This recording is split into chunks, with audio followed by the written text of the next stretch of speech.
ముఖ్యమంత్రి గారు ఉస్మానియా యూనివర్సిటీకి రావడం జరిగింది. సో ఈ నేపథ్యంలో నిరుద్యోగులకు ఉద్దేశించి రేవంత్ రెడ్డి గారు ఏం మాట్లాడారు? ఈ రోజు ఉస్మాన్ యూనివర్సిటీకి గత 10 ఏళ్లలో కానీ ఈ ఉస్మాన్ యూనివర్సిటీ ఏర్పడ్డాక 108 ఏళ్ల చరిత్రలో కానీ చూసుకుంటే ఓపెన్ స్టేజ్ మీదుగా ఏ సీఎం రాలే దమ్ము ధైర్యం ఉన్న సీఎం అంటే రేవంత్ రెడ్డి. ఈ విషయంలో మాత్రం దళిత సంఘాలుగా విద్యార్థి సంఘాలుగా మేము సంపూర్ణంగా స్వాగతం తెలిపినాం. ఈ రోజు నిరుద్యోగులు కోటి కళ్ళతోటి ఆశపడ్డారు. ఎంతో అంటే ఈ 2 ఏళ్ల ఆయన ముఖ్యమంత్రి 2 ఏళ్లు పూర్తయి నేటికి అయిపోయింది. ఆయన 7వ తారీఖు మొన్న 2 ఏళ్ళు అయిపోయింది. ఈ 2 ఏళ్ల ప్రజాపాలన ఉత్సవాలను చేసుకున్నారు. కానీ వీడికి వచ్చి నిరుద్యోగులు ఎంతో కోటి ఆశలతో ఎదురు చూసినా కానీ వారి ఆశలు అడి ఆశలు అయినా తప్ప ఏం లేదు. కాంగ్రెస్ ప్రభుత్వం అధికారంలోకి వచ్చి 2 సంవత్సరాలు పూర్తి చేసుకున్నప్పటికీ ఒక్క ఉద్యోగ నోటిఫికేషన్ అనేది విడుదల చేయలేదని చెప్పి నిరుద్యోగులు చెప్తున్నటువంటి విషయం. దీని మీద మీరేమంటారు? నిరుద్యోగులు కాదన్నా, ఒక యావత్ సమాజం కానీ తెలంగాణ ప్రజానికానికి వాళ్ళకి ఒక క్లారిటీ ఉంది. ఈ క్లారిటీ ఏంటంటే 60,000 ఉద్యోగాలు వేసినామని కాంగ్రెస్ గవర్నమెంట్ గప్పాలు కొట్టుకుంటుంది.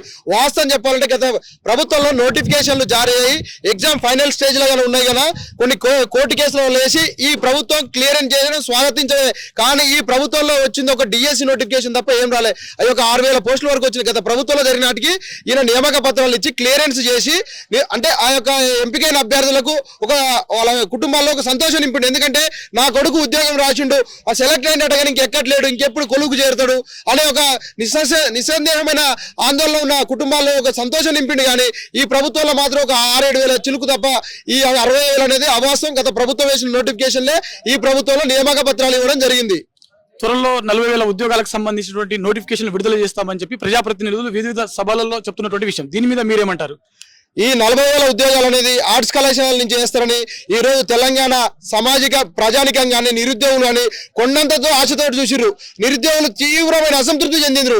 ఎంతో ఉద్యమాలకిల్లైన తెలంగాణ రాష్ట్రానికి నీళ్లు నిధులు నియామకాలనే ట్యాగ్ లైన్ తోటి వచ్చిన ఇక్కడ నియామకాలు ప్రకటిస్తారేమని తెలంగాణ ఇక్కడ ఉస్మానియా విద్యార్థులు కానీ అన్ని తెలంగాణ రాష్ట్ర వ్యాప్తంగా ఉన్న అన్ని విశ్వవిద్యాలయంలోని విద్యార్థులు కానీ అసలు ఉస్మానియాలో జరుగుతుంది. రేవంత్ రెడ్డి ఈ రోజు నిరుద్యోగులకు తీపి కబురు చెప్తారని ఎంతో ఆశతో చూసిరు. కానీ ఆశలన్నీ అడి ఆశలైన రేవంత్ రెడ్డి గారు మీరు ఇప్పటికైనా పోయి పునరాయించుకోవాలి. నిరుద్యోగులు ఆశించింది అయితే ఇక్కడ మీరు వెలుబుచ్చలే 1000 కోట్లు ఇవ్వడం అనేది చాలా స్వాగతించవలసిన విషయం. ఎందుకంటే గత ప్రభుత్వం ఈ ఉస్మాన్ యూనివర్సిటీని అసలు పట్టించుకోకుండా నిధులు లేక నియామకాలు లేక చాలా నిర్లక్ష్యం చేయబడ్డది. ఈ కాంగ్రెస్ గవర్నమెంట్ లో మీరు ఎంతో ప్రత్యేకమైన శ్రద్ధ తీసుకొని చేసినందుకు మేము స్వాగతిస్తున్నాం. కానీ ఈ సమాజం ఈ విద్యార్థులు మీ నుంచి ఆశించేది మీరు ఇక్కడ ప్రకటించబోయేసరికి మాలో ఆందోళన చాలా అసంతృప్తిగా మేము రగిలిపోయినాం. అయితే ప్రస్తుతం మనకి అధికారంలోకి వచ్చి 2 సంవత్సరాలు పూర్తయినప్పటికీ ఎన్నికల్లో వారు నిరుద్యోగులకు ఇచ్చినటువంటి హామీ ఏవైతే ఉన్నాయో ఇటు మనకు నిరుద్యోగ భృతి కావచ్చు, లేకుంటే 2 లక్షల ఉద్యోగాల భర్తీ కావచ్చు, వీటిపైన మీరేమంటారు?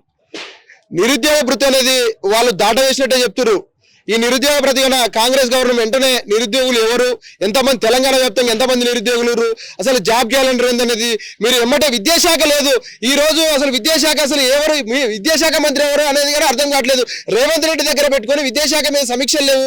వివిధ ప్రైవేటు కళాశాలలు ప్రైవేటు పాఠశాలలు యథేచ్ఛగా ఫీజులు దండుకుంటూ అక్కడ శ్రీ చైతన్య నారాయణ ఆ కళాశాలలో చూసుకుంటే విద్యార్థుల అంతస్తుల నుంచి ప్రాణాలు కోల్పోతున్నారు. అసలు విద్యాశాఖ సమీక్షలు లేకపోతే ఆ ప్రైవేటు పాఠశాలలు యజమాన్యాలు ఆడిందే ఆట పాడిందే పాట అయినట్టుంటుంది.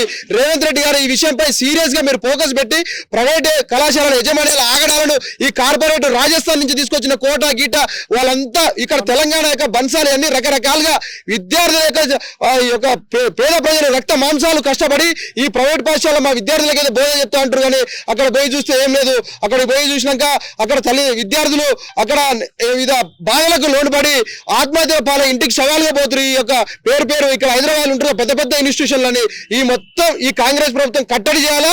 వీటి కట్టడి చేసి ఈ ఫీజు రియంబర్స్మెంట్ పెట్టాలా.